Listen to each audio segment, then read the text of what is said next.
안녕하십니까. 해커스 재정학 소우성입니다. 반갑습니다. 자, 시험 보는 시느라고 정말 고생하셨습니다. 자, 오늘은 24년에 시행된 재정학 총평 그리고 해설 강의에 대해서 진행을 해보도록 할게요.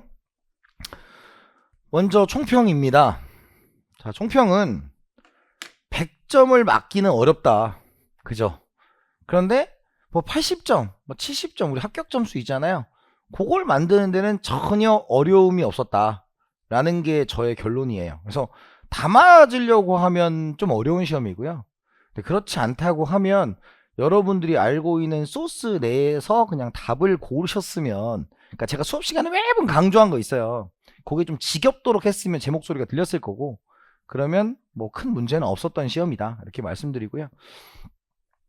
작년하고 비교했을 때 난이도가 비슷합니다. 난이도가 비슷하고, 다만 이제 올해 시험의 특징은 기출에 나왔던 건데 좀 그거를 길게 주저리 좀 썼어요. 그래서 이제 읽기 싫어, 나 시험에서 엄청 떨리는데 막 이러면 이제 틀리는 거고, 근데 뭐 얘기해봐야 별 얘기 없네, 요런 식으로 봤으면 답을 찾을 수 있다. 그래서 저는 꼭 말씀드리고 싶은 게, 이게 시험장에서 봤을 때의 난도랑 여러분들이 실제 그냥 뭐 언젠가 지금 마음에 좀 진정이 되면 그냥 한번 그냥 보시면 내가 이걸 왜 어렵게 풀었지? 요 정도가 될 수 있는 시험지예요, 이 시험지는. 그래서 좀 문제를 어렵게 내려고 했고요.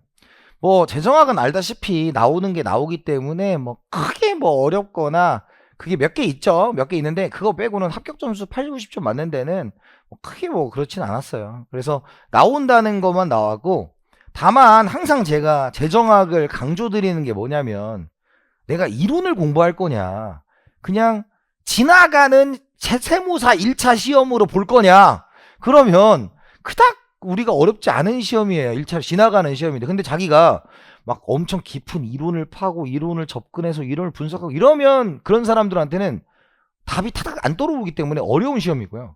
다만 이제 저하고 같이 했던 친구들은 이게 답이야, 이게 답이야, 이게 답이야 이렇게 이제 기억했던 분들은 뭐 문제가 없었을 거기 때문에, 항상 말씀드리지만 답을 고르는 공부 방법으로 접근을 하시는 게 이 재정학은 항상 바람직한 방법이다 이렇게 말씀을 드릴 수가 있습니다. 자, 그래서 계산 문제는 역대 최고로 안 나왔어요, 계산 문제가. 그래서 굳이 나오면 5개인데 신유형이 22번에 후생경제학이 이정리가 하나 있었고요. 이거는 또 나온다고 장담 못해요. 왜? 여태까지 제가 봤던 빅데이터에 의거해 처음 나왔어요. 이런 건 대비할 수가 없는 거죠. 이걸 자기가 대비했다 그러면 초천재인 거야. 왜? 나온 적이 없었던 시험 문제니까요. 다만 나머지는 조세 귀착, 공공재 최적 공급, 외부성, 애킨슨 지수는 우리 마지막 1일 특강에서 다 했던 겁니다. 그래서 최소한 이건 좀 보고 들어가셔야 돼요 라고 했던 거 다 나왔기 때문에 계산 문제를 버릴 필요도 없는 시험지였고요. 그 다음에 뭐 신유형은 이거는 이번에 나오고 또 안 나올 거예요. 뭐 언제 또 나온다 이런 거 없어요. 잘 나올 가능성 별로 없다. 그래서 작년하고 올해하고 제가 보기에 똑같은 분이 낸 것 같아요. 똑같은 분이 낸 것 같아가지고, 왜냐면 작년에는 우리가 이제 파레토 효율성에 대한 얘기가 나왔고, 올해는 이정리를 내셨는데 뭐 비슷한 분이 낸 것 같습니다. 그래서 나머지는 계산 문제도 1일 특강, 우리 맨 마지막에 했던 특강, 그리고 수업 시간에 제가 맨날 말씀드렸던 거 있잖아요. 피할 수 있으면 피해 드려요. 근데 이건 피할 수 없어요. 이겨내셔야 돼요. 에서 다 나왔고, 이번 시험은 미분도 안 나왔어요. 그러니까 미분도 없었어. 그러니까 이제 세무사는 이제 미분도 하지 마, 뭐 이런 느낌이야. 이제 어떤 느낌인지 알겠죠? 자, 그 다음에 신유형은 이 재정이론이라는 게 하나 나왔고요.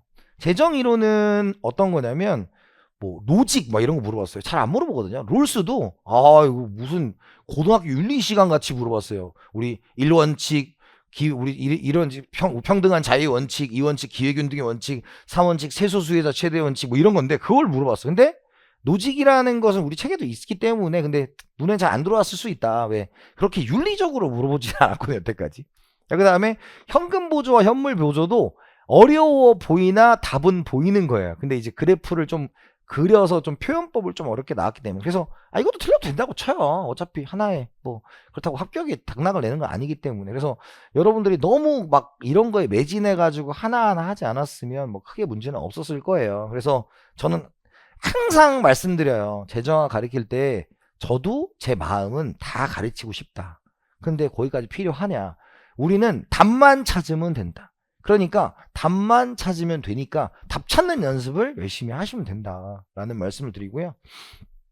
그래서 경향성을 말씀드리면 복잡한 계산보다 필수 주제 계산 문제의 비중은 점점점 높아지진 않는 거고 유지되고 있는 것 같아요. 다른 경제학 시험은 계산 문제가 절반 이상인데 얘는 그렇진 않은 것 같고요. 두 번째는 난이도 조절용. 항상 제가 수업 시간에 말씀드렸잖아요. 아, 나 이번 시험 신경 좀 썼어 라고 하는 게 한 맥스 5개 정도 있다. 그거에 흔들리지 않고 내가 그냥 나 여기 패스할 거야, 80점 맞아야지 이렇게 풀었으면 답을 찾는 데는 크게 지장은 없었을 거다라는 말씀이에요. 그래서 담대함입니다.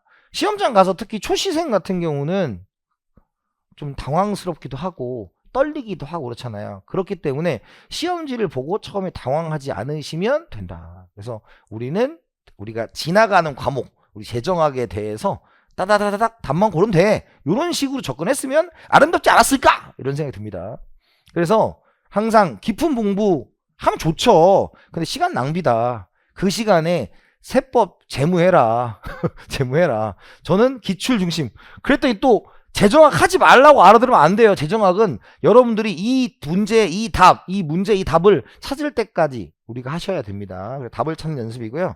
그래서 결론은 학문하지 마시고 우리가 세무사의 소양을 물어보는 답을 찾는 연습 정도로만 하시면 된다. 그래서 우리가 첫 번째, 답을 찾기 위한 문제풀이형 공부가 되었는가? 두 번째, 흔들리지 않는 담대함이 있는가? 이 두 가지를 꼭 1차에서는 재정할 때 알아두시면 좋을 것 같습니다.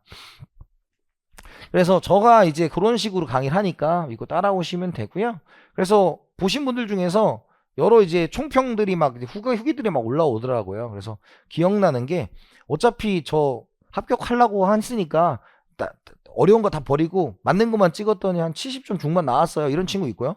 기본 강의만 듣고도 95점 맞았던 친구도 있어요. 그러니까 다양합니다. 그리고 어려웠다는 친구도 있고요. 그래서 여러분들이 기본적으로 탁탁탁 찍어서 공부하시면 될 것 같아요. 자, 이제 해설 강의를 진행해 보겠습니다. 자, 바람직한 조세가 갖춰야 될 조건이에요. 능력에 따라 조세 부담이 이루어지는 공평성 원칙. 조세를 통한 재정 수입을 극대화하는 수입성의 원칙. 틀렸다. 재정 수입을 극대화하는 건 누구 좋으라고. 그렇지 않아요. 재정 수입이 극대화된다는 건 우리 재정학에서는 거의 다 오답이에요. 거의 다 오답이라고. 왜? 재정을 극대화하면 국민들이 싫어합니다. 적정해야 돼요. 정답은 2번이고요.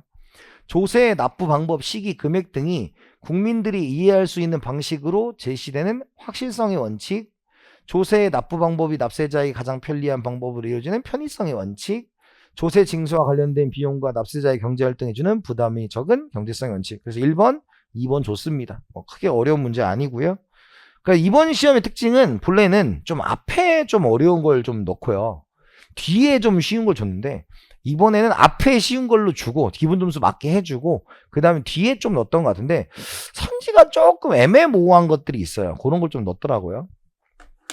자, 2번입니다. 조세의 공평성에 대한 설명이다.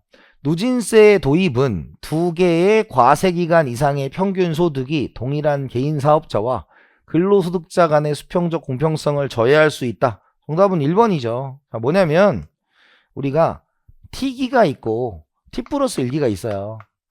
근데 얘가 이제 1억씩 번 사람이 있고 0억, 2억을 번 사람이 있을 수 있잖아. 그럼 2억이 누진세가 훨씬 더 많이 붙겠죠. 그죠? 그런 식으로 해서 지금 개인사업자는 어떻게 되겠다? 개인사업자는 근로소득이 좀 평균적으로 나오는 사람인데 근로소득자는 평균적으로 나온 사람인데 개인사업자는 등락이 있으니까 누진세율을 따지면 개인사업자가 더 불리할 수 있다라는 걸 낸 거예요. 자, 그 다음에 두 번째, 편익원칙에 따를 때 누진세 도입하는 경우 편익의 소득 타격성이 1보다 커야 공평한 거죠. 그래서 소득이 10% 증가했을 때 우리가 손익이 30%가 증가한다.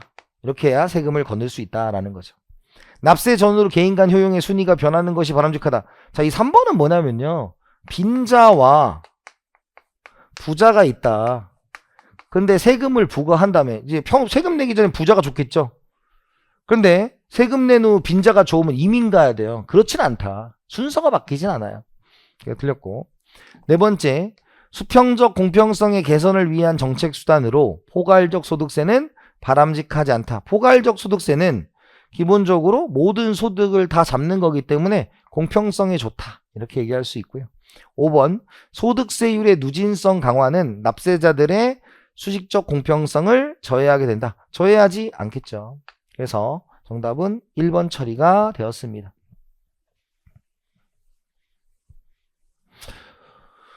자, 그 다음에 3번에 조세 초과 부담입니다. 조세 초과 부담. 수요의 가격 탄력성이 클수록 초과 부담은 커진다. 그래서 우리가 초과 부담에서 데드 웨이트 로스는 2분의 1 T제곱 수요의 가격 탄력성 PQ였죠. 근데 이건 MC가 뭐예요? 수평이다. 그래서 MC가 수평이 아닌 경우에는 우리가 수요의 가격 탄력성분의 공급의 탄력성분의 1인데 결국 탄력성이 커지면 초과 부담, 후생 손실은 커진다. 왜? 거래량이 많이 감소하기 때문이다. 이렇게 보시는 거예요. 그럼 수요의 가격 탄력성이 클수록 초과 부담이 커진다. 맞고요. 세율이 높아지면 초과 부담이 늘어나고 조세 수입도 늘어난다. 얘기했잖아. 조세 수입이 늘어나는 거 아니라니까요. 우리가 세율이 너무 높아지면 조세에 저항이 일어나기 때문에 아니다. 그래서 지금 여전히 똑같은 얘기를 했고요. 정액세는 초과 부담이 발생하지 않는다. 왜? 대체 효과가 없으니까. 완전 보완제인 두 재화 중 한 재화에 대한 과세는 초과 부담을 발생시키지 않는다. 완전 보완제니까요.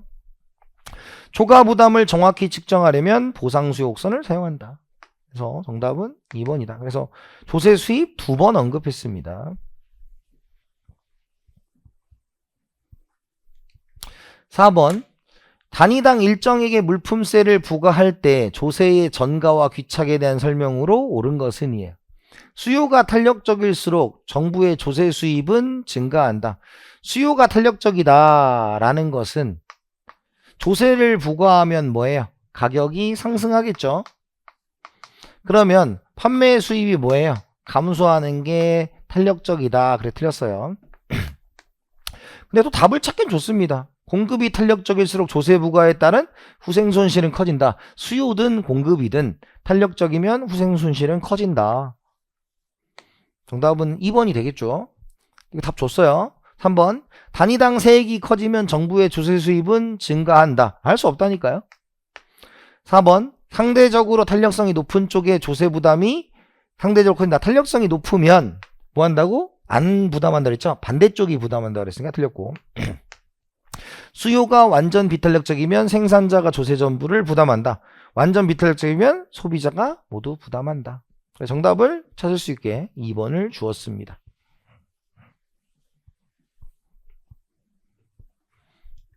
5번, 커피, 우유의 수요 함수와 공급 함수가 각각 이렇게 돼 있다. 정부가 단위당 10원의 물품세를 생산자에게 부과하는 경우 다음 설명 중 옳지 않은 것은 이죠. 자, 1번에 최초의 균형 그래프를 뭐 대충 그리면 후생손실까지 나와 있으니까요. 그리면 이렇게 있겠죠. 그럼 이번에 균형 가격과 균형 거래량을 구하면 50-2p는 3p-20이다. 그러면 어떻게 돼요? 3p-20이다. 그러면 5p는 70이 되어서 따라서 p는 얼마야? 14가 되겠죠? 14가 되고요. 그 다음에 여기다가 이제 14를 집어넣으면 여기다가 14를 집어넣으면 뭐예요? 28이니까 22다 라는 거죠. 그래서 22 균형 거래량은 20이다. 자, 그런데 단위당 10의 물품세를 부과했다라는 거죠. 그러면 이제 공급자에게 부과할 거니까 우리가 Q는 3p-20 이고요. 얘를 이제 P에 대해서 바꾸면 P는 3분의 20 플러스 3분의 1 Q가 되겠죠? 그럼 거기다가 이제 세금을 부과를 하는 거죠. 얼만큼? 10만큼을 부과하면 얘는 뭐가 돼요? P는 3분의 50 플러스 3분의 1 Q가 되고요. 그죠? 그럼 다시 바꾸면 Q는 3P 마이너스 50이 되겠다. 그래서 지금 이렇게 바꿔줬어요. 그 다음에 그럼 네 번째 새로운 균형을 구하면 OP 마이너스 50 마이너스 2P는 어때요?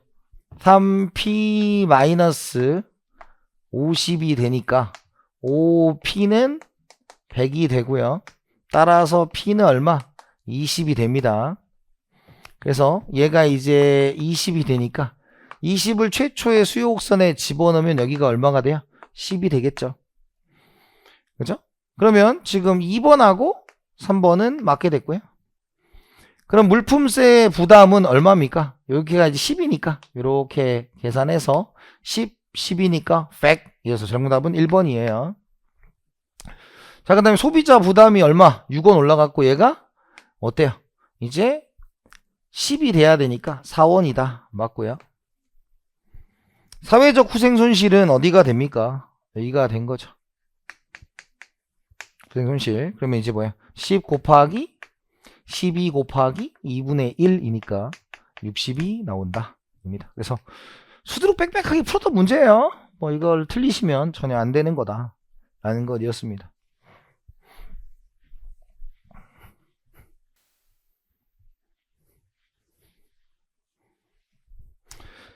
자, 그 다음에 6번이에요. 와, 얼마나 좋아. 조세 부과 시 납세자들의 공평한 조세 부담의 평가 기준이죠. 편의원칙과 능력원칙. 정답 몇 번? 2번. 끝났습니다. 네, 맞으라고 줬죠, 이건? 자, 그 다음에 7번에. 자, 이것도 막 이렇게 헷갈릴 거 없다 그랬어요. 우리가 그때 수업할 때도 뭐라 했냐면 여러분들한테 복잡한 걸 묻지 않고 우리가 완전 통합이냐 부분 통합이냐 라고만 물어본다 그랬어요. 그래서 자본이득 방식과 조합 방식은 완전 통합이고 나머지는 다 뭐다? 부분 통합이다. 그래서 다 틀렸고 완전 통합 맞죠? 그 다음에 완전 통합 틀렸고 부분 통합 맞는 거잖아. 그죠? 그래서 정답은 니은 리을이에요. 정답 몇 번? 4번입니다. 그래서 이게 공부를 어떻게 했느냐의 차이예요. 제가 수업 시간에 요즘 트렌드가 이걸 다 물어보지 않아요. 이게 완전 통합인지 부분 통합인지만 나와요. 이렇게 말씀을 드렸어요. 네, 그래서 정답은 4번입니다. 자, 그 다음에 8번이에요. 소득세에 관한 설명으로 옳은 것은 입니다. 현재 소비가 정상제인 경우 이자 소득세에 부한 소득 효과는 저축 의욕을 줄어들게 한다. 자, 우리가 1번에 이자 소득세를 부과하게 되면 이자율이 낮아지는 거랑 똑같죠. 왜? 이자율이 1-t의 r로 바뀌는 거니까. 그러면 지금 현재 소비가 정상제인데 나의 소득이 줄었어요. 그러면 우리가 실질 소득이 감소하니까 우리가 소비가 감소하여 저축은 증가한다. 그 다음에 비례소득세는 조세 부담에 저축 의욕을 늘어나게 하는 거고요. 그 다음에 비례소득세는 조세 부담의 수직적 공평성을 향상시킨다. 에이, 왜 그래? 비례인데.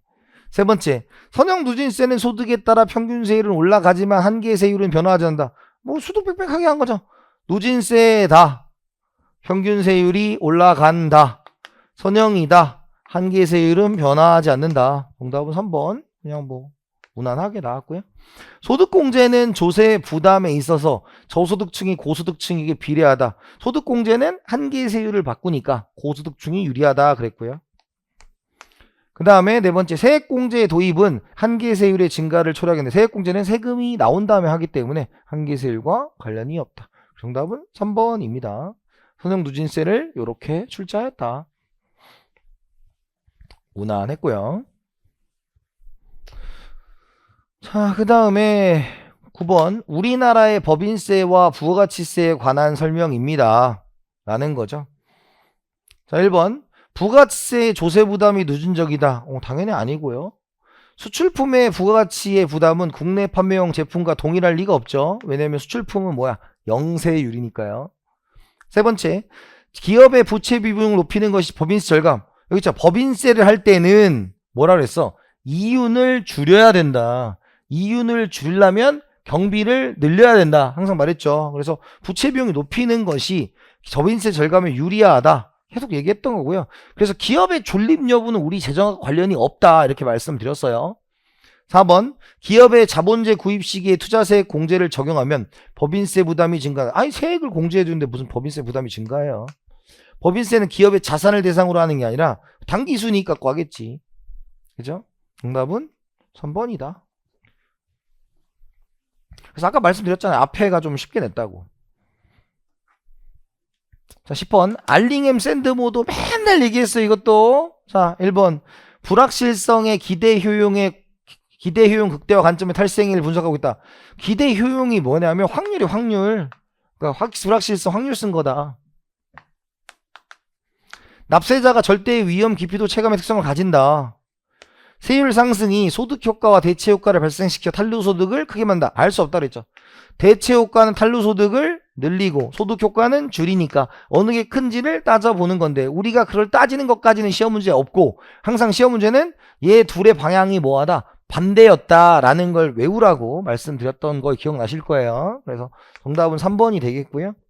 그 다음에 4번 세율을 합리적인 수준으로 유지하고 감사의 확률이나 벌금률 조정에 탈세 방지 수단을 활용하는 거 바라실 거다. 그렇겠지. 네. 경정 비용을 절약한다는 측면에서 감사의 확률보다 환급을 높이는 것이 바람직한 탈세 방지 수단이다. 그러니까 시간을 줄이려면요. 이게 딱 보였으면 이 문제 넘어가야 돼요.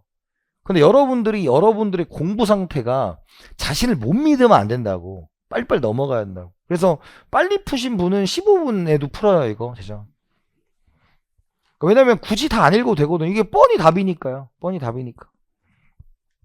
11번 우리나라 목적세가 아닌 거 정답 1번 담배 소비세. 뭐 이걸 틀리신 분은 없을 거고.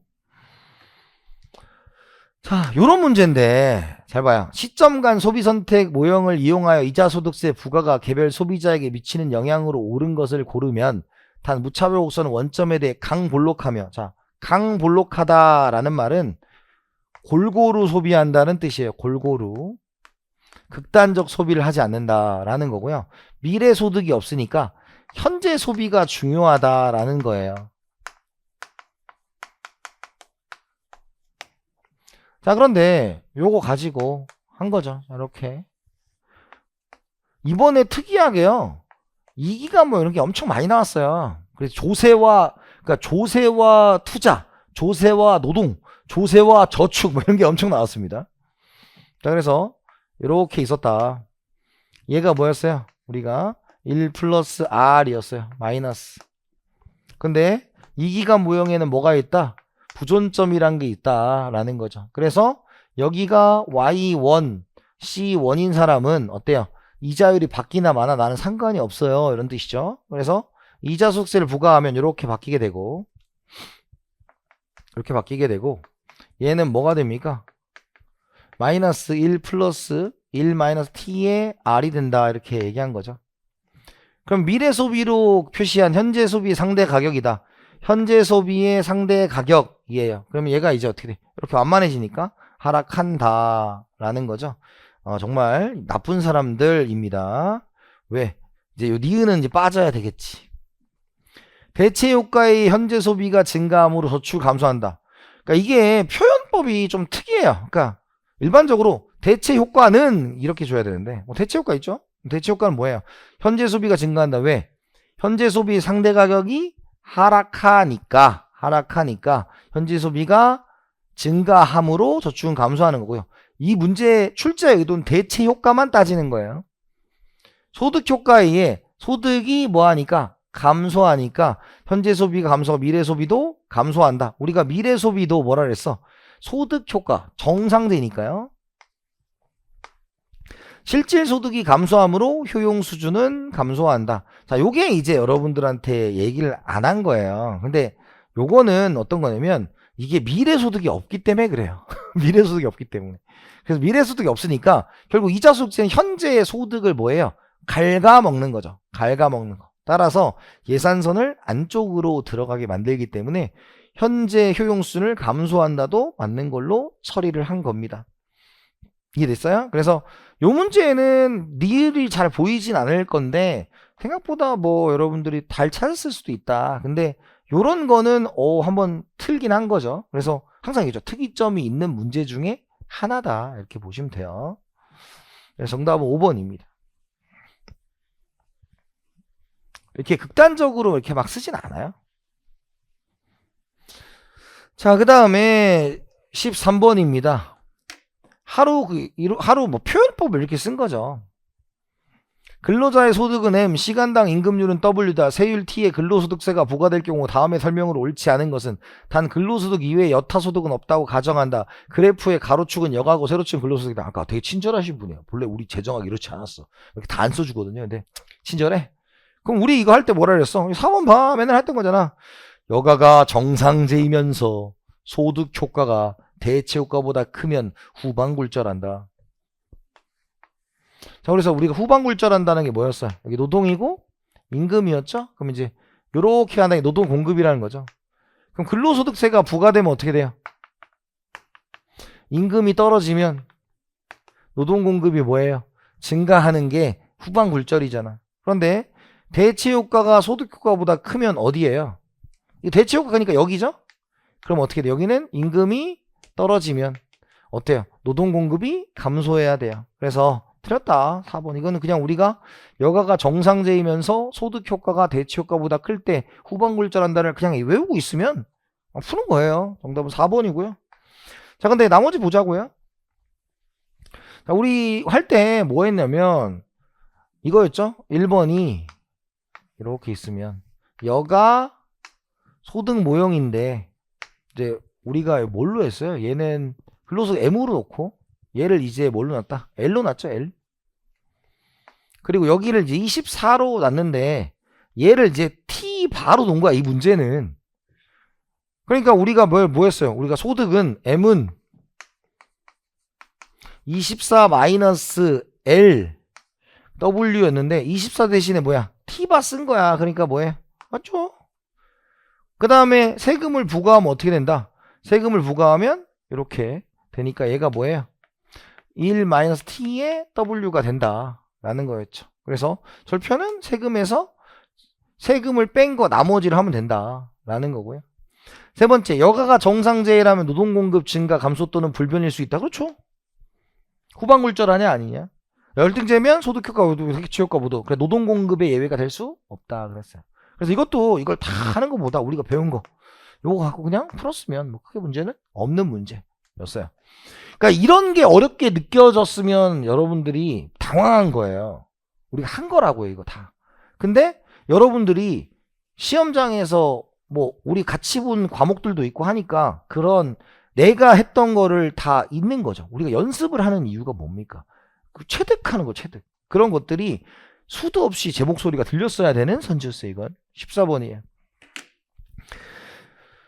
조세와 기업의 투자에 관한 설명으로 옳지 않은 것은입니다. 자본의 사용자 비용은 기업이 자본재를 보유하고 사용되는 기회비용으로 해석할 수 있다. 그렇죠? 가속 감가상각을 채택하면 자본의 사용자 비용을 낮춰 투자가 증가한다. 자본 주택의 사용자 비용이 낮아질수록 이것도 이제 최근에 나왔기 때문에 설명을 했죠. 자, 얘가 뭐였어? 원인, 결과야. 그죠? 그럼 조세 제도의 투자 유인책. 그럼 투자 유인책이 뭐예요? 자본의 사용자 비용이 만약에 얘가 10%를 변경시켜줬어. 그럼 얘가 작다는 건 얘가 10%도 안 되고 5% 이렇게 변한다는 거죠. 그러면 사용자 비용을 변화시킨다고 해도 투자가 많이 늘어나요? 안 늘어나요? 안 늘어난다. 그러니까 커지는 게 아니라 작아진다. 이거였어요. 정답은 3번이고요. 4번, 한계적인 투자 계획에 나오는 세전 실질 수익률과 이 투자 계획에 재원을 제공한 저축자에게 지급되는 세후 실질 수익률이 같으면 한계 실효세율은 0이 된다. P P-S죠. 그래서 세전 세후였으니까 둘이 같으면 뭐예요? 0 나오고요. 한 개의 실효세율이 높다는 건 세전이 높다는 뜻이잖아요. 세전이 높으니까 투자가 위축된다. 왜? 세후가 더 커야 되는데. 그래서 정답은 몇 번? 3번이다. 그래서 이것도 기출에 있었던 거였습니다.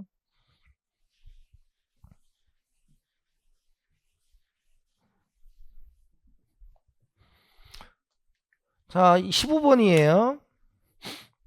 정부 지출 증대를 위한 국채 발행이 경제에 미치는 영향으로 옳지 않은 것은 입니다. 그래서 여기도 기출에 다 있었던 선지예요. 통화주의자는 경기 침체기보다 호황기에 구축 효과가 더 크게 발생한다.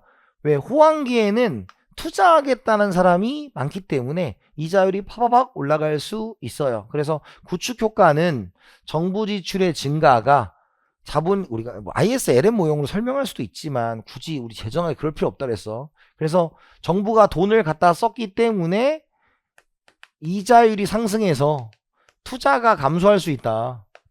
이자율이 올라가기 쉬우니까 구축 효과가 더 크게 발생한다, 이런 얘기고요.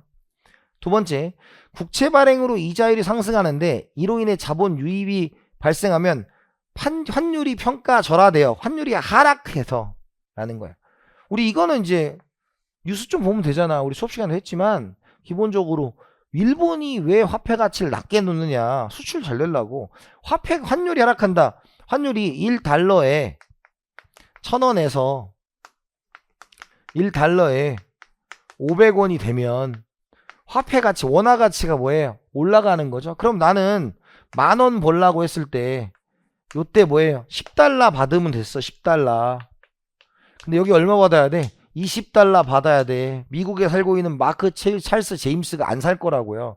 그래서 화폐 가치가 떨어져야 잘 되니까 악화예요. 그래서 정답은 2번. 근데 여러분들이 그걸 기억했어도 돼. 그때 수업할 때 뭐라 했냐면, 여러분 국채 발행 다 안 좋아요. 그래서 다 안 좋아요 했으니까 경상수지가 개선되면 좋은 거잖아요. 안 좋다고 말했잖아요. 그래서 드렸다. 3번. 국채가 전액 시중에서 소화될 경우 시중에 자금이 부족하기 때문에 이자율이 올라가서 위축되는 구축 효과가 발생하고요.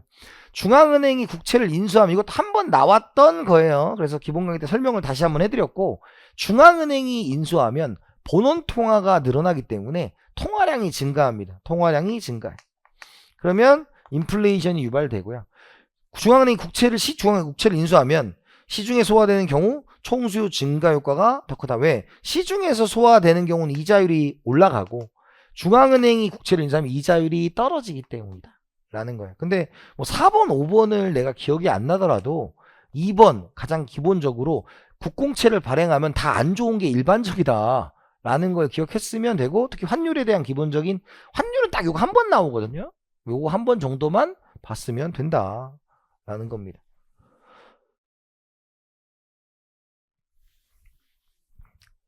자, 그 다음에 16번에 보시면요, 공공요금이죠.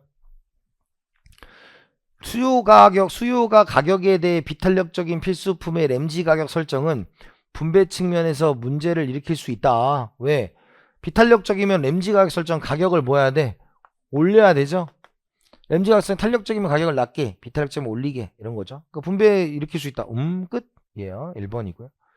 시설 용량이 제한이 있는 시설에 초과 수요가 발생하는 경우 한계 비용에서 경제적 지대를 차감한다. 초과 수요가 발생했어요. 그러면 경기가 성수기잖아. 성수기. 부하기. 그러면 경제적 지대를 차감하면 안 되고요. 공공요금은 소비 과정에서 효율성을 높여주나 생산 과정에서 효율성 개선과는 무관한다. 우리가 소비 과정에서도 뭐예요? 적정 소비가 이루어지고 생산도 낭비가 일어나지 않고 적정이 일어나겠죠. 과다 과소 모두 비효율적인 거예요. 4번. 공평성의 관점에서 보면 능력 원칙에 입각하여 요금을 부과해야 된다. 공평성의 관점인데 능력 원칙에, 여기서는 뭐예요? 능력 원칙보다는 편익 원칙, 이런 것들이 가야 되고요. 5번. 규모의 경제가 존재하는 경우 평균 비용 가격 설정은 사회적 최적 수준에 비해 과대 생산을 요한다. 우리 이거 맨날 얘기했잖아요. 한계 비용 가격 설정은 뭐였어요? 효율적이지만 손해예요. 평균 비용 가격 설정은 비효율적이지만 과소 생산이에요 라고 했죠. 그래서 정답은 1번이다. 뭐 답을 찾는 데는 어려움이 없었을 거다. 17번.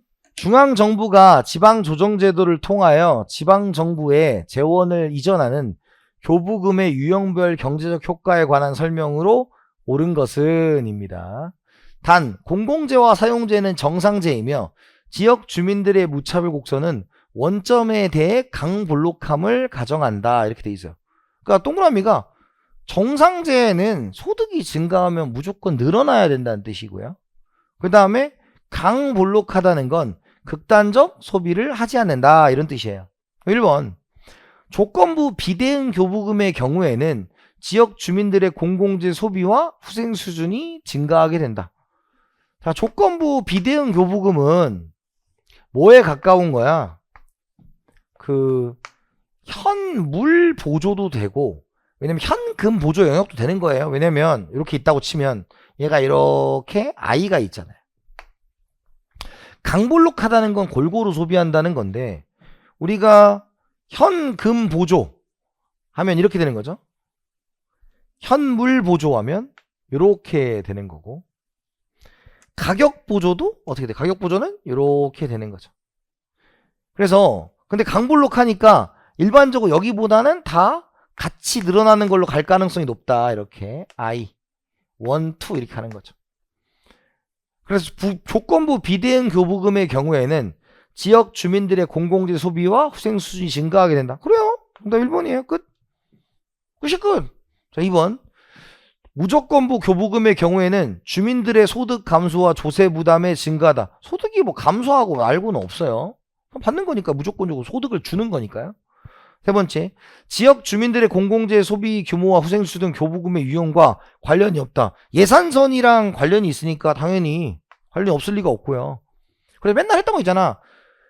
효용 수준은 현금, 현물, 가격의 순서고, 그 다음에 정부의 목표 달성은 가격, 현물, 현금 뒤집혀 있다. 이렇게 말씀을 드렸죠. 4번 무조건부 교부금의 경우에는 소득 효과로 지역 주민들의 공공재의 소비를 증가시키지만 사용재의 소비는 감소하게 된다. 아니, 둘 다 증가한다는 게 강볼록의 뜻이라니까요. 조건부 대응 교부금의 경우에는 소득 효과와 대체 효과에 의해서 지역 주민들의 공공재 소비 여부를 알 수 없다. 자, 예산선이 확장되면 같이 늘어나야 될 거 아니야. 그러니까 어떻게 된다? 이렇게 될 것이다. 그러니까 이걸 다 따지는 건 어렵지만 1번은 그냥 찍을 수 있는 거예요. 그냥 찍을 수 있다. 그래서 정답은 1번입니다. 자, 그 다음에 18번. 지방 분권에 대한 거예요. 그러니까 이 문제는 조금 저는 이 문제가 난도가 높다고 생각을 해. 왜? 되게 특이한 포인트를 냈다고요. 티브 모형은 지방정부에 필요한 재원으로 재산세를 상정하고 있고요. 비례재산세. 분권화로 지역들이 차별화되고 주민들의 자신들이 원하는 지역으로 이동이 자유로워지면 주민들의 후생이 증가할 수 있고요. 바레이안 투표. 티브 모형 1, 2번입니다. 어떤 한 지역의 공공재 공급이 다른 지역에 경제적 영향을 주는 외부성이 있는 경우에는 공공재 공급의 비효율성이 발생할 수 있다. 그래서 어때요? 외부성이 있으면 중앙정부가 한다 그랬죠. 규모의 경제, 외부성은 중앙정부가 한다 그랬어요. 네 번째, 국방이나 우편 서비스 등은 외부성과 규모의 경제 등으로 중앙정부에서 공급하는 것이 효율적이다. 그러니까 1, 2, 3, 4가 틀린 게 없어요. 5번, 중앙정부가 보조금을 받아서 공공재를 공급하는 경우 중앙집권화의 정도가 과대평가된다. 근데 이 중앙집권화의 정도가 정부가 직접 지출해야 돼요. 근데 여기는 지금 어때요? 간접 지출이죠. 돈을 준 거지 얘가 직접 돈을 쓴 게 아니니까 직접 사업을 한 게 아니잖아. 그러니까 중앙집권화의 정도가 과대평가가 되려면 공공재를 중앙정부가 직접 만들었어야 된다고. 근데 그렇지 않기 때문에 5번이 틀렸다라는 건데 이걸 잘 내진 않거든요. 근데 1, 2, 3, 4번이 워낙 틀렸기 때문에 다 맞는 거기 때문에 5번을 찍어 쓸 수 있다라는 겁니다. 자, 그 다음에 이것도 수업 시간에 엄청 말했어요. 여러분들 우리 아까 봤던 그 17번 문제, 이 17번 문제하고 뭐였다? 달라요 그랬어요. 달라요. 그래서 뭐라고도 했어. 우리나라는 교부세가 무조건부 보조금이고 국고보조금이 조건부 보조금입니다. 반드시 구분하셔야 돼요. 이렇게 말씀을 드렸었습니다. 자, 1번. 지방교부세는 대응교부금이다. 아니라고 그랬고요. 국고보조금은 대응이죠. 국고보조금의 바람직한 지방정부의 자체 재원이다. 뭐 받은 건데 뭐 자체 재원이 아니고요. 지방정부의 자율적인 재정 운영을 위해서는, 자, 동그라미가 자율적인 거야. 그러니까 네 마음대로 써. 그럼 조건이 붙어야 돼, 안 붙어야 돼? 안 붙어야 되니까 지방교부세가 국고보조금보다 바람직하다라는 거고요. 지방교부세와 국고보조금은 지방정부의 재정자립도를 개선하는 효과가 있다. 엄마 아빠 돈 받아 쓰는데 무슨 자립을 하겠어요? 아니죠. 정답은 4번. 그래서 답을 찾는 데는 어렵지 않고, 이것도 1특강 때 엄청 강조를 했던 겁니다.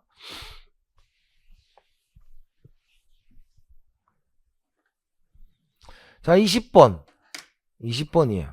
이건 약간 눈치가 좀 필요했던 문제야. 어렵다기보다는 중상주의 시대의 재정 이론은 조세부과의 정당성, 조세수입의 원천 등 조세수입과 관련된 논의가 중심적이었다. 아담 스미스에 의하면 가격기구에 의한 효율적인 자원 배분이 가능하므로 재정의 역할은 치안, 국방 등의 최소한에 머문다. 바그너는 조세부과에 있어서 재정수입 확보 기능뿐만 아니라 누진세율의 적용 등으로 분배 과정의 불평등을 시정하는 사회정책적인 과세 원리를 강조하였다. 띠용 뭐 이런 것도 있구나, 이렇게 보시면 항상 이제 5개 정도 이런 게 있다니까요, 여러분. 4번. 집단 의사결정에 관한 공공선택 이론과 공공재의 최적 공급에 의한 이론은 빅셀과 파레토 등의 학자들에 의해서 제시되었다. 띠용 뭐 이런 거죠. 자, 5번이야. 케인즈가 제시한 최적 조세 이론은 조세 수입을 극대화하는 조세 구조에 관한다. 자, 여러분 우리가 조금만 상식적으로 생각해봐요. 케인즈가 살고 있던 데가 대공황이야. 대공황 불경기야. 불경기인데 갑자기 야, 세금을 극대화하자. 이게 말이 됩니까? 얘는 세금을 안 거두려고 하고 어떻게 하면 수요를 만들어 주려고 하고 정부가 돈을 쓰려고 하는 거죠. 그래서 답을 찾는 건 어렵지 않았어요. 조금 우리가 약간의 그런 지나가는 배경. 그래서 막 수업 시간에 막 야, 경기가 안 좋은데 뭐 보이지 않는 손 있다고 옛날 사람 막 이러면서 막 고전학파 얘기 막 했잖아요. 그런 얘기를 한번 떠올리시면 됩니다. 정답은 5번이고요. 뭐 잘 찾았을 거라 믿어 의심치 않습니다. 자, 21번이에요. 재정의 기능입니다. 재정의 자원 배분 기능으로 자원 배분의 효율성이 개선될 수 있다라는 거예요. 자원 배분의 효율성이 뭐예요? 적정 생산이죠. 그런데 우리 외부성, 과다, 과소 이런 것들이 세금 매겨가지고 피구세, 피구 보조금 같은 거 매겨가지고 효율성을 개선할 수 있다라는 거였어요. 그래서 우리가 일반적인 세금은 효율성을 저해하여 후생 손실을 발생시키지만 아닌 게 있어요. 피구세입니다. 피구세는 틀어져 있는 걸 다시 원상태로 복귀시켜요. 이렇게 말씀을 드렸고요. 두 번째, 시차 문제에 있어서 재량적 정책이 자동 안정 정책에 비하여 나은 수단이다. 시차를 물어본 문제도 뭐 드물었어요, 사실. 시차라는 건 우리가 인식 시차, 내부 시차, 외부 시차가 있어요. 그래, 내부 시차는 그 정책을 결정할 때까지의 시간입니다. 그런데 재량 정책은 법을 가지고 하기 때문에 내부 시차가 길어요. 결정될 때까지. 그런데 자동 안정화 정치는 대표적으로 누진세나 실업보험 같은 거기 때문에 뭐 법제화가 되어 있습니다. 그래서 시차에 비해서 뭐 한다? 얘가 나아요. 틀렸고요.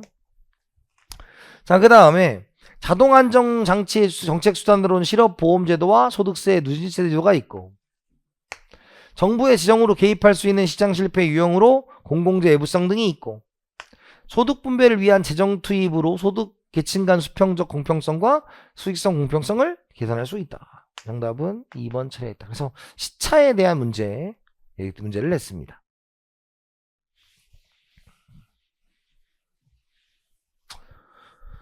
자, 그 다음에 22번. 이 문제가 이번에 뭐 그냥 틀려라. 근데 제가 뭐랬어? 모르면 4번. 정답 4번이에요. 모르면 4번이라 했잖아. 자, 이건 어떻게 된 거냐면 X와 YZ를 소비하는 2인의 순수 교환 경제를 고려하자 이 소비자의 i의 효용 함수는 이렇게 돼 있고 소비자 1의 초기 부조는 이렇게 소비자 2의 초기 부조는 이렇다. 일반 균형 배분은 여기에 도달하기 위해 초기 부존을 재분배 할당할 때 새로운 초기 부존으로 적절한 것은입니다.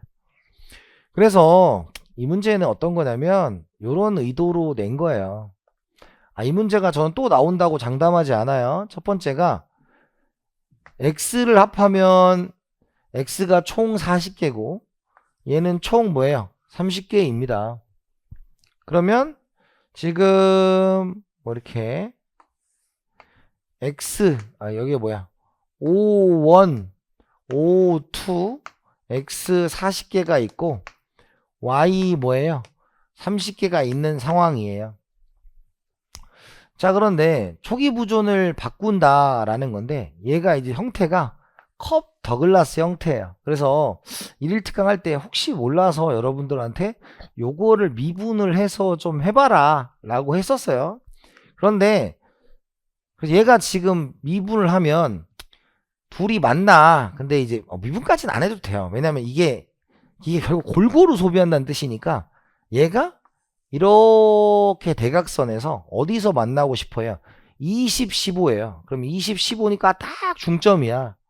20, 15 서로 간에 20, 15씩 가지면 자 요렇게 그러니까 여기도 뭐 어때요? 요 대각선 여기도 대각선이죠? 딱 대각선이에요. 대각선에 맞춰가지고 요렇게 I1 요렇게 I2 이렇게 있어야 된다 이런 얘기야. 그런데 그러려면 얘가 가격 체계가 안 바뀌어야 돼요. 그러면 여기에서 왔을 때 이 기울기가 안 바뀌어야 된다. 여기서 늘어나고 얘가 이제 줄어드는 거잖아. 그럼 얘 입장에서는 뭐하고 얘는 어때요? 얘는 줄어들고 늘어나는 그러니까 그쵸? 얘는 늘어나고 얘는 이 입장에서는 늘어나고 얘는 줄어드는 거죠. 이렇게 줄어들고. 그래서 지금 이 상태로 올라면 결국은 요 점에서 왔을 때 요 비율이 지켜져야 돼. 무슨 비율? 4대 3의 비율이 지켜져야 된다 이거야. 이해가요? 왜 우리가 후생경제학의 이정리를 얘기할 때 어떻게 얘기했냐면 이렇게 해서 1. 연속성, 볼록성, 강단조성이 있는 상태에서 시장 가격 체계의 왜곡이 없게, 가격 체계 변화 없게 정부가 재분배를 실시하면 우리가 효율성에 저해 없이 공평성을 높일 수 있다를 한 거죠. 그러니까 여태까지는 그냥 말로만 나온 거야, 말로만. 그런데 유일하게 나왔다고요. 그럼 유일하다는 건 또 나올 가능성이 그리 높진 않다. 그리고 이것까지 맞췄으면 그분은 대단한 양반이야. 진짜로. 근데 여기에 꽂혀가지고 막 계산했다? 그러면 여러분들은 이 세무사 1차의 시험에 대한 전략이 조금 문제가 있는 거다. 왜? 이걸 내가 본 적이 없잖아요. 여태까지. 이런 나온 적이 없으니까. 그래서 이 문제를 한 건 이런 의도야. 자, 여기가 얘가 20, 15, 20, 15죠. 그러면 4번을 보면 16, 8, 24, 12잖아. 그럼 얘가 뭐야? 4개 늘었어. 그죠? 4개 늘었어. 16, 18이죠. 18. 4개 늘고 4개 줄고 3개 줄었어. 그러니까 여기로 가는 거니까. 그죠? 그리고 여기 이제 뭐예요? 4개 감소하고 어때요?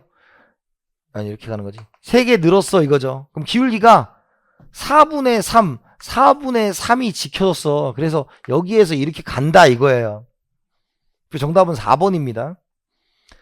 그래서 이 가격 체계가 바뀌면 안 돼. 이 가격 체계가 뭐예요? 대각선 4분의 3. 왜? 얘가 컵더글라스이기 때문에 이 대각선을 지나가야 돼요. 그래서 엄밀히 말하면 얘도 이제 MRS XY는 MUY분의 MUX니까 X분의 Y가 이 대각선 공평하게 지나가야 되기 때문에 여기로 온 건데 여기 오려면 가격 체계가 변하지 않는 요 4대 3의 이 기울기가 바뀌어서는 안 된다. 얘나 양쪽에서. 나머지는 그게 말이 안 되고요. 얘만 되기 때문에 정답은 4번 처리가 됐다. 그래요. 네, 뭐 이거 가지고 뭐 나 이거를 정복할 거야 자체가 재정학에 대한 접근법이 잘못됐다. 저는 그렇게 봅니다. 그냥 이런 건 그냥 올해 신경 썼네? 그래. 알겠어요. 난이도 조절령 이 정도로만 넘어가면 됩니다. 정답은 4번 처리가 됐고요. 자, 그 다음에 자, 이 문제잖아. 자, 이 문제를 이렇게 봐봐. 여기서 이제 맞고 왔어. 그러니까 여기서 이제 흔들리는 거야. 우리 뭐라 했어요? 1. 우리가 한계 변화율이죠. 생산 가능 곡선이 그려졌다. 라는 건 뭐였어요? 우리 생산 가능 곡선 할 때 x0, y가 있으면 여기가 뭐라고요? MRTS, LK의 x와 MRTS, LK의 y가 같아. 생산의 효율성은 달성됐고요. 두 번째, 한계의 대체율도 지금 뭐예요? 같죠? 그러니까 만족됐어요. 근데 종합적 파레토 효율성은 MRS의 합과 MRT가 뭐야 돼? 같아야 되는데 같지 않다 라는 거야. 그러면 종합적인 파레토 효율성은 달성되지 않았기 때문에 개선 가능하다 입니다. 그래서 이건 계산 문제가 아니고요. 생산 가능 곡선이 그려졌으니까 생산의 파레토 효율성 달성. 두 번째, 한계의 대체율이 같으니까 소비의 파레토 효율성 달성. 그 다음에 얘는 뭐예요? 둘이 같지 않으니까 뭐가 됐다? 종합적 파레토 효율성 달성되지 않았으므로 파레토 개선 가능. 이겁니다. 정답은 5번이에요. 그래서 말문제입니다. 자, 그 다음에 24번. 두 재와 X와 Y재를 소비하는 거예요. 그죠? 소비자의 무차별 곡선은 원점에 대해 강볼록하다. 소비자의 소득은 60이며 각 재화의 가격은 이렇다. 이 소비자와 X와 Y재를 5단위 살 수 있는 상품권을 받을 때 해당 금액을 현금으로 받을 때와 효용을 비교하고자 한다. 이에 관한 설명으로 옳은 것은입니다. 자, 먼저 상품권을 받을 때가 현물 보조잖아요. 현물 보조는 가격 보조보다 좋을 수가 없어요. 최소한 같거나 작아야 돼. 그죠? 그러니까 상품권을 받을 때 더 높다. 틀렸지? 반드시 더 높다. 그 다음에 상품권을 받을 때 효용을 높일 수 있다. 아니다. 상품권을 받을 때 반드시 높은 효용이다. 아니다. 이거잖아. 이거요? 그러면 이제 1, 3, 5가 날라갔어. 왜? 우리가 현금 보조는 뭐였어요? 우리가 아까도 했지만 X0, Y가 있으면 기본적으로 우리가 현금 보조, 현물 보조잖아. 그러니까 이번 시험에 이거 엄청 좋아한 거야. 이 사람 이번에 낸 분은요. 작년하고 같은지는 모르겠지만 뒤에 엄청 꽂혀 있어요. 뒤에 엄청 꽂혀 있어. 그래서 뒷부분에서 엄청 많이 냈다. 이런 거예요. 그럼 봐봐요. 그럼 현금 보조, 현물 보조는 같거나 가격 보조가 높아야 돼. 그러니까 반드시 현 상품권이 좋을 수가 없어. 현물 보조 좋을 수 없어. 그러니까 틀렸다. 그럼 둘 중에 하나잖아. 그럼 현금으로 받을 때 효용 수준이 가장 높다? 아니, 우리 같을 수도 있잖아. 그러니까 반드시 더 높다 말할 수 없잖아. 그럼 4분밖에 안 남아요, 답은. 우리가 되게 복잡하게 할 필요가 없었던 문제야, 이 문제는. 근데 여러분들이 이야, 이래? 막 이런다고요. 그럼 이게 무슨 뜻이냐면 4번은 이렇게 된 거예요. 자, 먼저 이걸 그림을 그리면 이런 그림이죠. X0, Y야. 그러면 저기 보면 지금 소득이 60이잖아요. 60. 그럼 X제만 사면 몇 개? 30. Y제만 사면 몇 개? 20이에요. 이렇게 줬어. 그런데 Y제를 5단위 상품권을 받을 수 있을 때 그러면 이렇게 Y제를 5단위 준 거 아니야. 이번에 이렇게 그려놓은 거죠. 이렇게. 그래서 이렇게 올려놓은 거죠. 근데 얘는 지금 뭐 함수도 안 주고 아무것도 안 줬어요. 자, 그런데 뭐라 했냐면 30,5가 어디야? 여기가 30,5잖아요.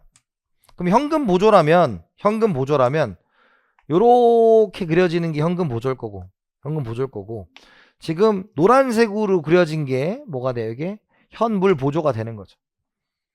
그런데 얘가 지금 기울기가 뭐예요? 3분의 뭐예요? 3분의 뭐야? 요 기울기가 3분의 2죠? 마이너스. 근데 얘가 1이라는 건 MRS는 마이너스가 되니까 얘가 이거보다 기울기가 뭐야 돼? 높다는 뜻이에요. 높으니까 이렇게 지나간다는 뜻이야. 이렇게. 이 기울기보다 크게. 그럼 어떻게 돼요? 얘가 이렇게 지나가니까 당연히 현금 보조가 난 이렇게 지나갈 수 있는데 이렇게 되는 거죠.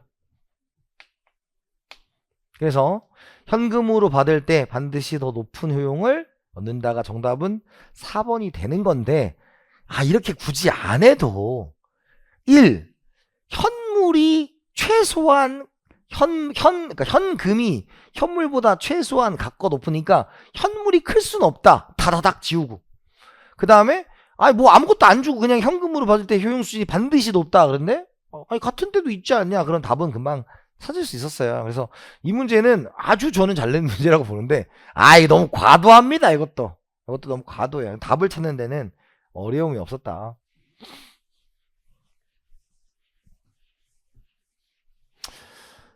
자, 그 다음에 25번. 그죠? 이제 힘을 좀 빼기 시작하죠. 다시. 내가 너무했나? 이러고 이제 다시 들어갑니다. 역선택 문제를 완화시키는 방법이죠. 그래서 역선택은 뭐였어?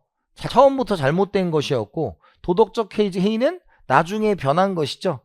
그래서 감시 역선택이 아니라 도덕적 해이. 정답은 1번이다. 2번.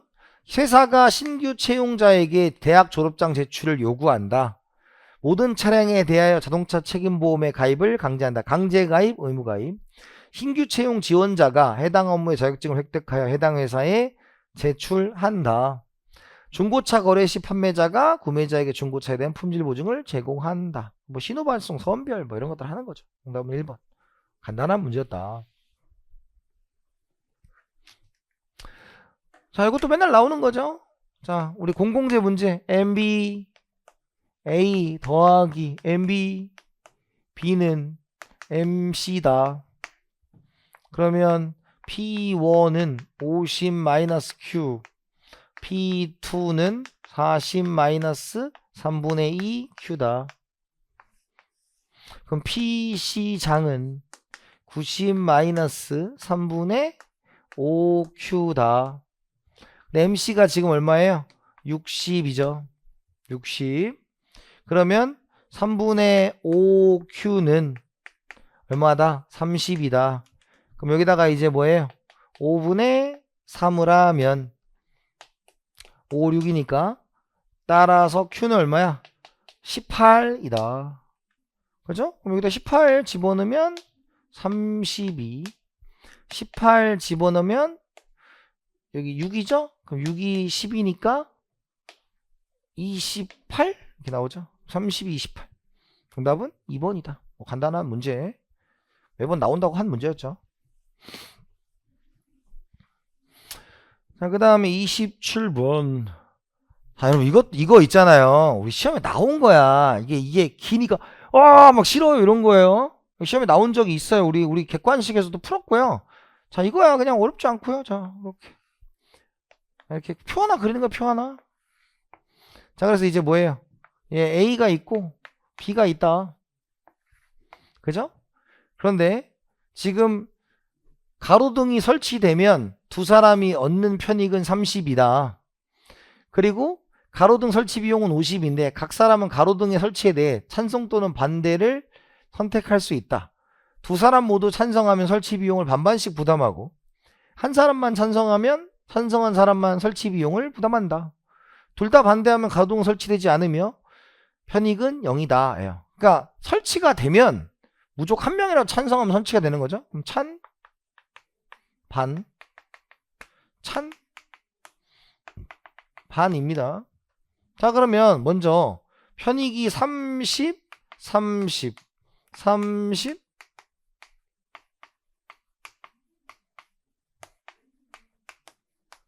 이렇게 되는 거죠. 자, 근데 이제 여기는 뭐야? 편익만 넣은 거잖아요. 그럼 이제 뭐 해줘야 돼? 비용을 빼줘야 되겠죠. 자, 둘 다 찬성을 하면 반반씩 부담하니까 25씩 부담하니까 얘는 어떻게 돼? 5가 되는 거죠. 25씩 됐으니까. 그 다음에 이제 찬성한 쪽이 여기는 어디야? 얘죠. 그럼 얘 혼자 뭐 해야 돼? 얘 혼자 비용을 내야 돼요. 얘 혼자 비용을 내야 돼요. 그럼 어떻게 돼? 얘 마이너스 20이고 얘는 30이죠. 50을 다 냈으니까요. 얘는 30이고 마이너스 20이죠. 그죠? 이렇게 바뀐다. 그러면 얘가 찬성했을 때 찬반 반, 반대했을 때 찬반 반. 그럼 여기 뭐야? 우월 전략. 그 다음에 얘가 찬성하면 찬반 반, 찬반 반이니까 얘도 뭐예요? 우월 전략. 그래서 우월 전략 균형. 그래서 서로 반대한다. 정답 몇 번? 5번입니다. 그래서 나왔던 문제예요. 그래서 이 문제가 낯설었으면 기출 분석이 잘 안 돼 있는 겁니다. 그래서 기본적으로 다 반대한다. 이렇게 보시면 되고요.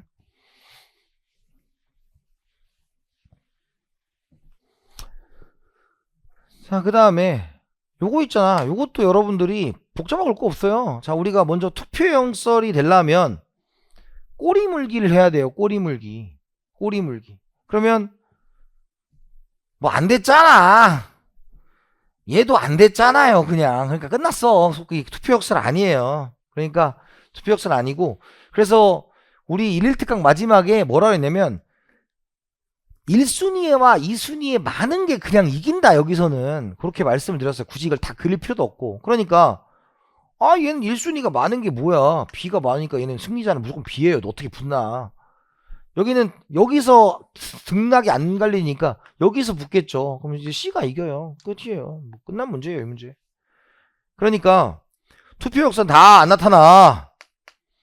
그래서 1위엔 누가 이긴다? B가 이기고 2에서는 C가 이긴다. 이렇게 풀면 끝이에요, 그냥.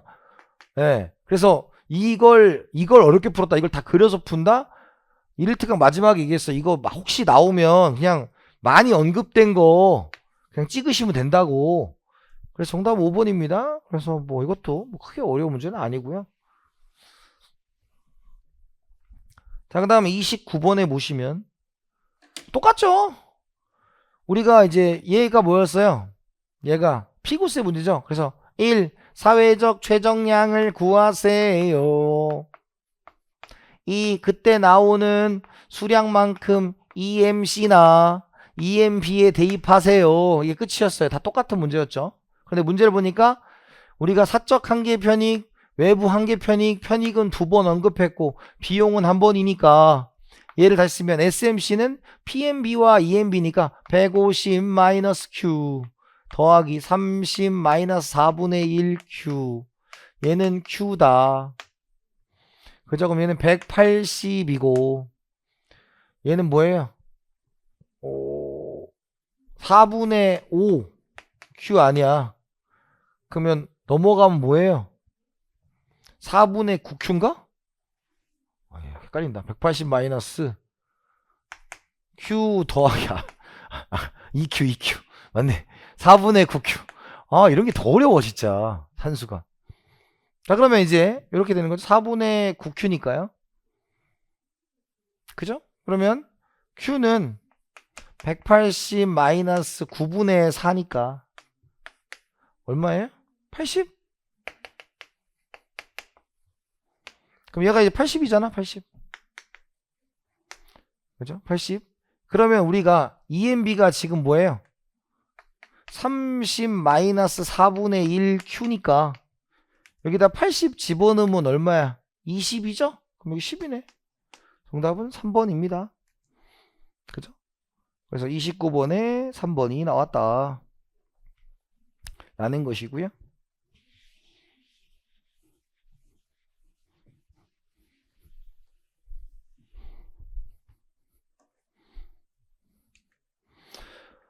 자, 30번입니다. 이 30번도 잘 봐요. 이것도 수업 시간에 우리가 뭘 했냐면 담배 필 때 얘기했어. 피구 이 코즈의 정리는요. 개인이 어떻게 내든지 상관없어요. 그냥 사회적으로 이게 좋으냐만 따지는 거예요. 사회적으로 이게 좋으냐만 따지는 거예요. 그러면 예를 들어 이거죠. 농작물 피해액은 500만 원이고 소가 농작물에 접근하지 못하도록 울타리 설치하면 600만 원이야. 그러면 울타리를 설치하는 비용이 마이너스, 지금 현재 뭐예요? 현재 손해가 500이야. 근데 울타리를 설치하면 마이너스 600이 더 들어. 그럼 얘가 플러스로 바뀌지만 마이너스죠? 그러면 사회적으로는 저걸 설치하면 마이너스 100이 더 드는 거예요. 그럼 설치하지 마. 설치하지 마. 그냥 사회적으로 비용이 더 커. 설치하지 마. 입니다. 그러면 설치하게 된다. 틀렸다. 설치하게 된다. 틀렸다. 설치된다. 틀렸다. 설치하게 된다. 틀렸다. 정답은 4번입니다. 그냥 설치 안 하는 거예요. 그러니까 사회적인 게 중요하다. 그러니까 지금의 피해보다 더 큰 비용이 들어가니까 사회적으로는 안 한다. 정답은 4번입니다. 그냥.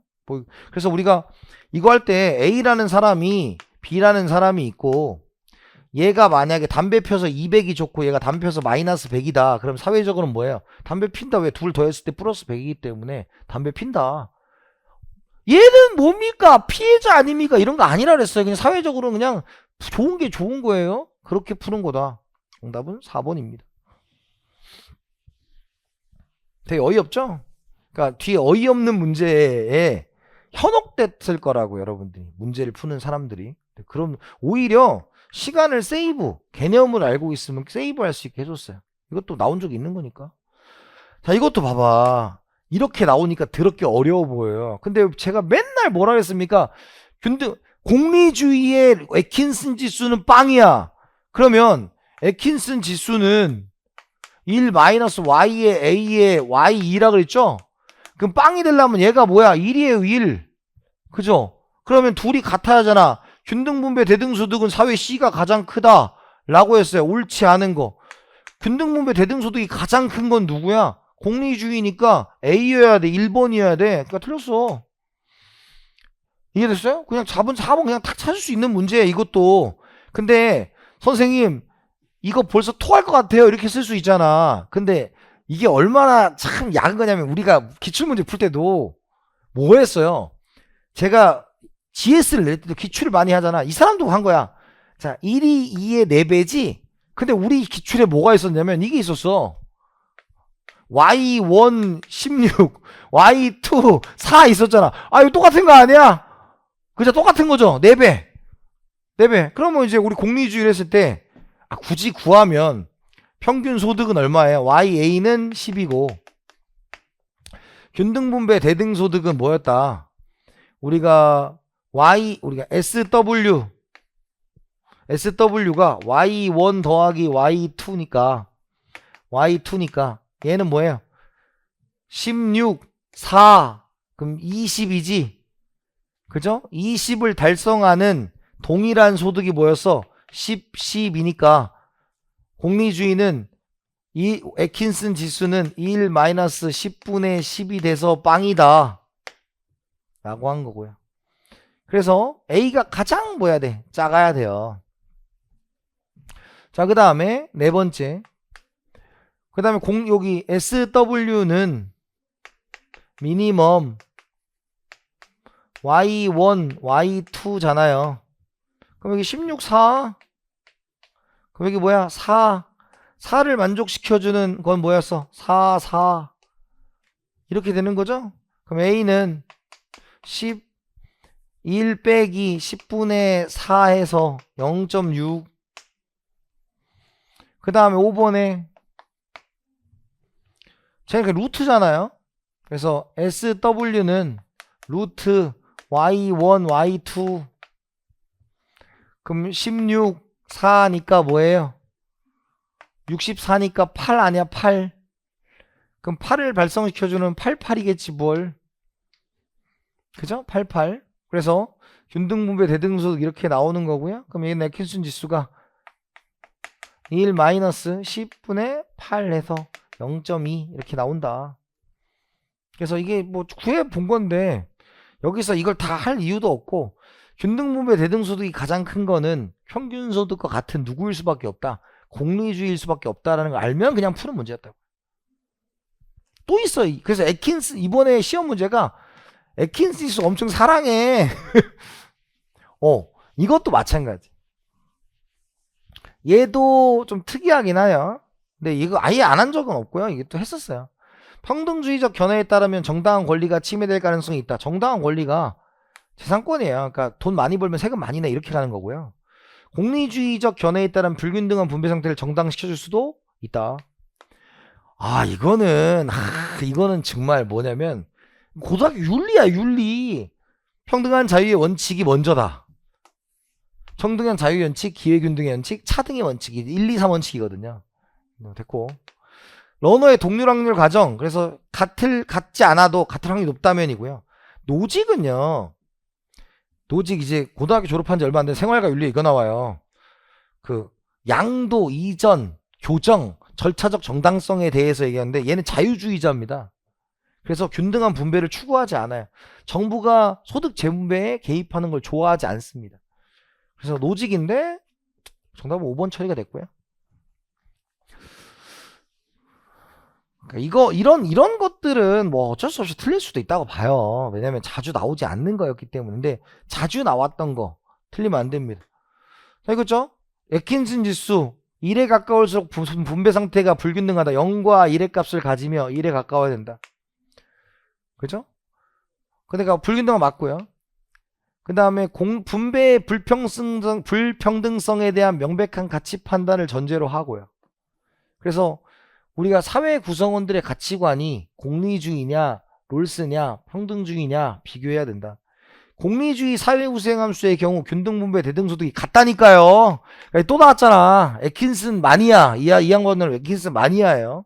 정답은 3번이 되겠고요. 4번에 공리주의 사회우생함수의 경우 균등분배 대등소 했고 소득분배가 완전히 균등한다면 같죠?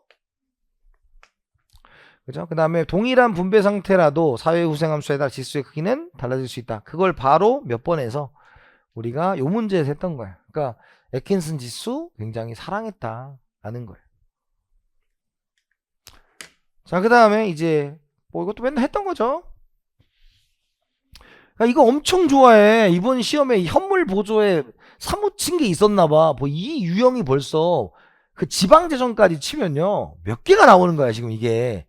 뒤에서 막 뭘 안 했어요. 앞에서는 안 내고 뒤에서 냈어요. 그래서 정책 목표가 소비 증대라면 현금 보조보다 현물 보조. 근데 다 봐. 이거 봐봐. 자, 이거 봐봐요. 자, 우리 3번 디귿 봐. 이거 맨날 하죠. 현물 보조가 현금 보조의 경우 더 높은 행정비용 및 운영비용이 발생한다. 뭐였어요? 우리 현금 보조가 운영비용 없다 그랬죠. 현물 보조 발생하니까 디귿 틀렸잖아. 디귿 안녕. 안녕. 정답 몇 번? 4번이에요. 디귿은 뭐가 있으니까 현물 보조가 더 비용이 발생한다. 왜? 사서 주는 거니까. 정답 몇 번? 4번입니다. 그냥 안녕했어요. 나보다 맞는 말이고요.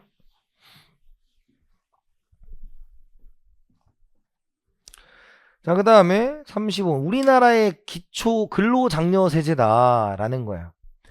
기초생활제도의 수혜 대상이 되는 무소득자의 생계 안정. 근로장려니까 무소득자 안 되고요.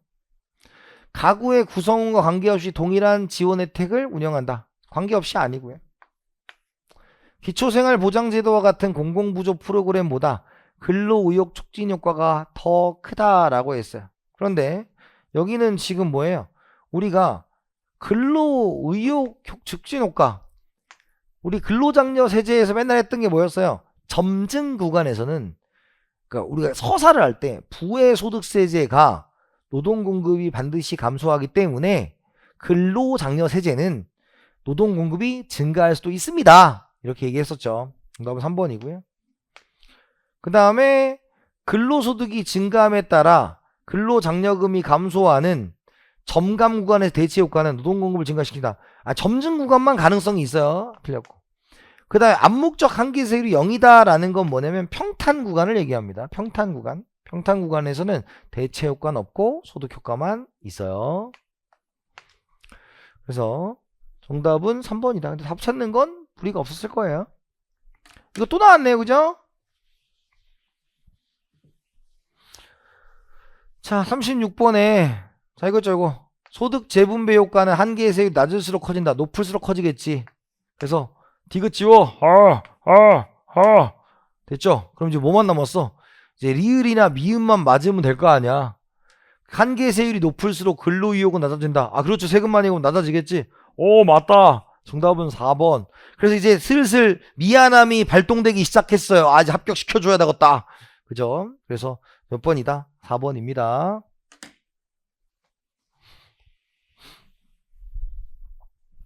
자, 그 다음에 37번. 국민연금 제도예요. 민간보험 시장에서 발생하는 역선택의 문제를 해소할 수 있다. 왜? 강제가입 가능하니까. 재원을 적립방식으로 충당하면 세대 간 공평성 문제 아니라고 계속 말했죠. 세대 간 부가방식이에요. 세대 내 적립방식. 정답은 2번 틀렸다. 자산 대체 효과가 은퇴 효과보다 작다면 개인 저축이 증가하나. 자산 대체 효과가 저축을 뭐하고 줄이고 얘가 늘리는 거니까 저축이 늘어나겠죠. 국민연금에 의한 소득 효과는 노동공급을 감소시킨다. 노동공급을 소득 효과는 당연히 뭐야? 노동공급을 감소인데 정확하게 노동공급 감소시킨다. 맞겠죠? 그죠?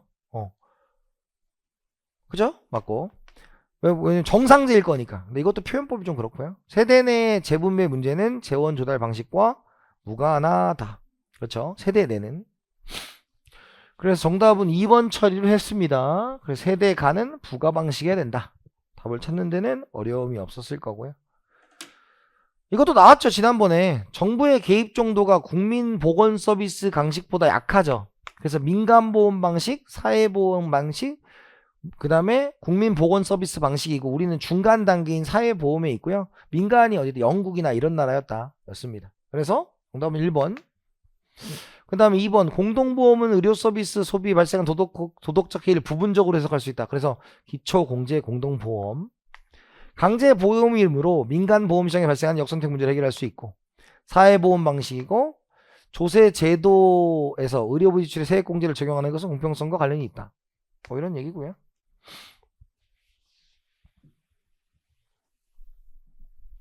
그 다음에 39번 정부 지출에 대한 거죠. 정부 지출. 보몰 효과에 의하면 정부가 생산 공급하는 서비스의 생산 비용이 상대적으로 증가해요. 뭐 다 맞아요. 다 맞는데 5번 할게요. 이것도 뭐 다 맞는 거니까. 5번에 브라운 잭슨은 중위 투표자의 공공 서비스의 소득 탄력성이 크게 되면 정부 지출이 증가하던 리바이어던 가선. 리바이어던 가선 누구 거예요? 뷰캐넌 겁니다. 뷰캐넌 거. 그래서 이게 사람 이름 외우는 거 한 문제 나왔고요. 얘도 답을 찾는데 어려움이 없었을 거고. 40번이고요. 이 40번을 제가 봤을 때 이게 또 출제자 의도를 좀 보여야 될 것 같아요. 이게 뭐냐면 이게 공공사업인데 자 1번에 무형적인 편익과 비용도 분석 과정에서 뭐를 고려해야 된다. 맞고요. 사회적 할인율이 높아질수록 사업 초기에 편익이 집중된 사업에 유리해진다. 그렇죠. 그 다음에 사업기간이 긴 사업의 경우 나중에 발생하는 편익을 적절하게 평가하기 위해 낮은 할인율을 적용해야 된다. 맞고요. 조세가 부과된 제품을 사업의 투입물로 사용하는 경우 조세를 비용 지산 시 제외해야 되고요. 공공투자로 인해 발생하는 위험이 다수의 사람들에게 분할될 경우에는 위험에 대한 고려를 할 필요가 없다. 에로 린드 정리? 맞습니다. 그런데 답이 없잖아요. 근데 이제 출제자가 이거 출제자 입장이에요. 그러니까 이게 자 봐요. 제가 이걸 맞다고 놓은 건 적절하게 평가한다라는 것은 공공사업이니까 어지간하면 해야지라고 하면 낮은 할인율을 적용하는 게 맞아요. 근데 출제자는 적절하게 평가한다는 게 꼭 무조건 해야 되는 건 아니지 않냐로 본 것 같아요. 무슨 생각이죠? 그러니까 이건 출제자 마음이에요. 그래서 이거는 저는 복수 정답을 줄 수도 있을 것 같긴 하거든요. 근데 출제자의 의도는 저는 출제자의 의도를 존중하고 우리 항상 출제자 싸우는 거 아니잖아요. 그래서 뭐랬다 적절하게 평가한다라는 말이 반드시 하자가 아니라 정말 이걸 타당성을 따지려면 반드시 낮은 할인율을 적용하면 안 되지 않냐 뭐 이런 식으로 내신 것 같다. 뭐 존중하겠습니다. 정답은 3번 처리가 되었다. 그래서 전반적으로 이제 이 시험지를 봤을 때 앞에는 조금 쉽게 냈다가 중간에 확 좀 힘을 준 파트 5개 정도 있다가 뒤에 가서 힘을 딱 빼낸 이런 거예요. 그래서 제가 단언컨대 말씀드리면 여러분들이 혼자 시간을 두고 천천히 풀면 이렇게까지 어려웠던가 이렇게 할 수도 있어요. 근데 시험장에는 다양한 변수도 있고 또 여러분들이 초시생 같은 경우는 또 떨리는 마음으로 갔기 때문에 여러분들이 조금 원하는 결과를 못 얻었을 수도 있지만 제가 수업 시간에 굉장히 강조했던 부분들을 좀 떠올리고 그런 것들이 탁탁탁 보였다면 여러분들에게는 또 합격에는 또 부족함이 없는 점수가 나오지 않았을까 싶습니다. 자, 이렇게 해서 여러분들과 저는 또 1차에서 지나가는 사람이 됐고요. 여러분들이 또 2차까지 또 확실하게 합격하셔서 여러분들의 앞날에 좋은 일만 있기를 바라겠습니다. 수고하셨고요. 또 다음에 뵙도록 하겠습니다. 수고하셨습니다.